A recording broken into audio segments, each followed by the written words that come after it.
me suis lancé il y a un an pour le premier tour du monde en voilier non habitable, sans GPS, sans météo et sans assistance. Une aventure humaine au plus près des éléments, en naviguant au sextant et à l'intuition.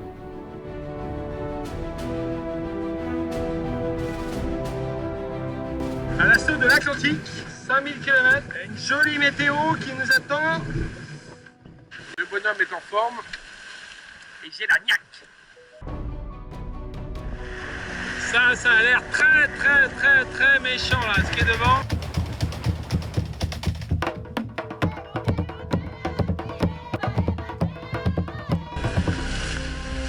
Ça bombarde à fond. Je sens que je vais garder la combinaison étanche pour un petit moment là. Je viens de tomber à l'eau là.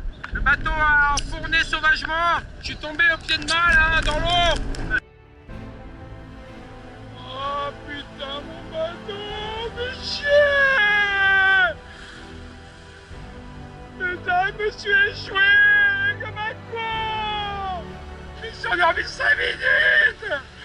5 minutes et je me suis échoué, mais putain, mon bateau est mort.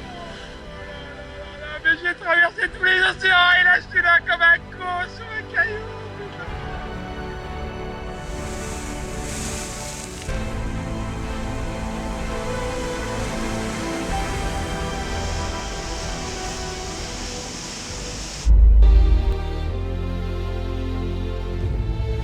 Le voilà, regardez, il le salue, il lève les bras, il va bon nord, mesdames et messieurs, s'il vous plaît.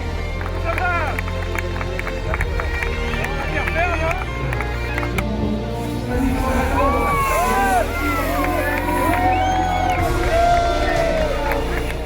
Avec mon petit kata de sport au milieu des plastiques, au niveau de l'Indonésie, du Sri Lanka, des Maldives, où je navigue vraiment littéralement 2 mois dans les plastiques, dans les filets de pêcheurs, et je suis obligé de m'arrêter parfois 40 fois par jour pour ramasser ces déchets, pour les décoincer du bateau.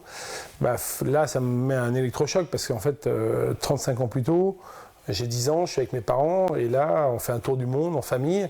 Et là, la mer, les océans étaient absolument parfaits. Donc on voit bien que c'est notre génération, nous, qui avons pendant 30 ans pollué tous ces océans. Et là, je me dis, waouh, mais qu'est-ce qu'on fait quoi, pour essayer de trouver des solutions par rapport à ça? C'est comme ça qu'on a lancé l'association.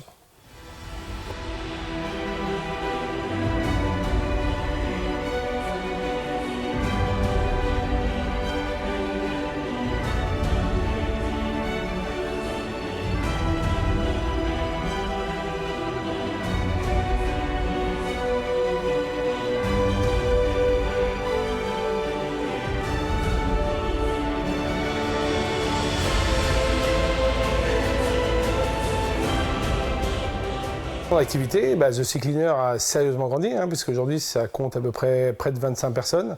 Donc aujourd'hui on a surtout, au-delà du bateau, développé notre pôle éducatif et notre pôle scientifique, voilà, qui sont maintenant complètement actifs. On a vraiment une vocation, avant d'aller chercher les déchets plastiques en mer, d'éduquer et de sensibiliser un maximum de gens, et notamment en allant dans les pays étrangers, les pays sensibles comme les pays en voie de développement. Et voilà, on est vraiment volonté d'être dans 30 pays d'ici 5 ans et de faire un vrai travail à l'international.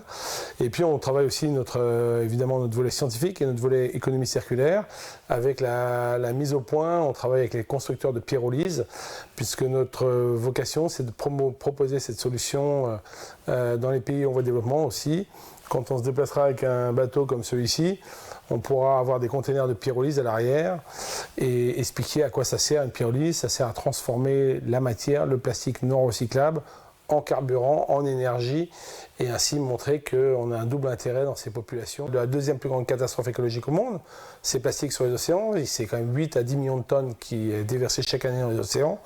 Donc on se dit, voilà, si on veut faire quelque chose de significatif, il faut voir grand, quoi. C'est bien les petites actions, il faut les promouvoir. Mais est-ce qu'il y a quelque chose de grand à faire par rapport à ça? Et c'est là que l'idée d'un grand bateau géant nous trotte.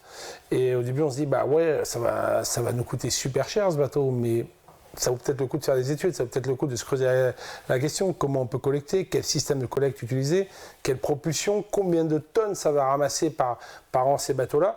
Donc on est parti un petit peu avec plein de points d'interrogation, on a fait 2 ans d'études de faisabilité, et c'est vrai que depuis 1 an, on est relativement rassuré, parce qu'on sait que ce Manta, ce bateau, il a tous les avantages et tout est réuni pour qu'on puisse le mettre à l'eau. Il est d'abord cheap, parce qu'il n'utilise que le soleil avec les panneaux solaires, le vent avec les éoliennes et les gréements, les hydroliennes, donc le courant et la vitesse du bateau, et surtout le plastique comme source d'énergie. Donc en fait, il est 100% quasiment autonome en énergie, ce navire. Ça, c'est une vraie révolution dans le monde du maritime, puisque aujourd'hui, à 95%, les bateaux utilisent du gaz ou du mazout. Donc ça, c'est la première bonne nouvelle. Et la deuxième, c'est qu'on est capable de ramasser avec un bateau comme ça 8 à 10 000 tonnes de plastique par an.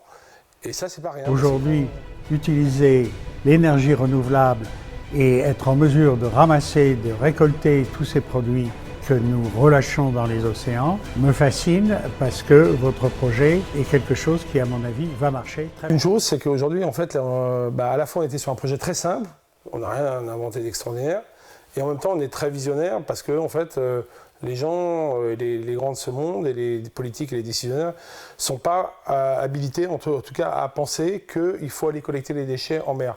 Ils pensent qu'il faut éduquer, sensibiliser, fermer le robinet, résoudre le problème à la source. Et ils ont raison, c'est ça la priorité. Mais là où on est clair et net, c'est que dans les 50 prochaines années, les océans vont se polluer de plus en plus. Donc c'était à nous de faire nos preuves dans ce monde de l'écologie. Là, ce qu'on a constaté clairement, c'est qu'il n'y a pas d'alliance qui n'existe sur la réflexion des solutions pour aller véritablement dépolluer les océans. Il y a des forums, il y a des actions, il y a des comités, des machins, mais il n'y a pas vraiment une alliance qui réfléchit ensemble à des solutions par rapport à ça. Et puis en plus, il y a des sociétés privées qui cherchent à faire du cash, il y a des associations, il y a des fondations. Bon, bref, nous, on veut, en tout cas, on pense que c'est indispensable à l'aube de 2020 d'avoir cette alliance.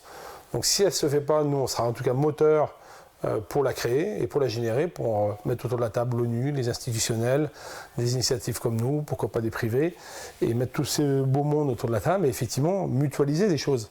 On a tout intérêt sur certaines actions, quand on voit Boyan Slat avec son projet de barrière flottante par exemple, à mutualiser certaines études sur les courants marins, sur tout ça, et à partager les données. C'est dans l'intérêt de tout le monde.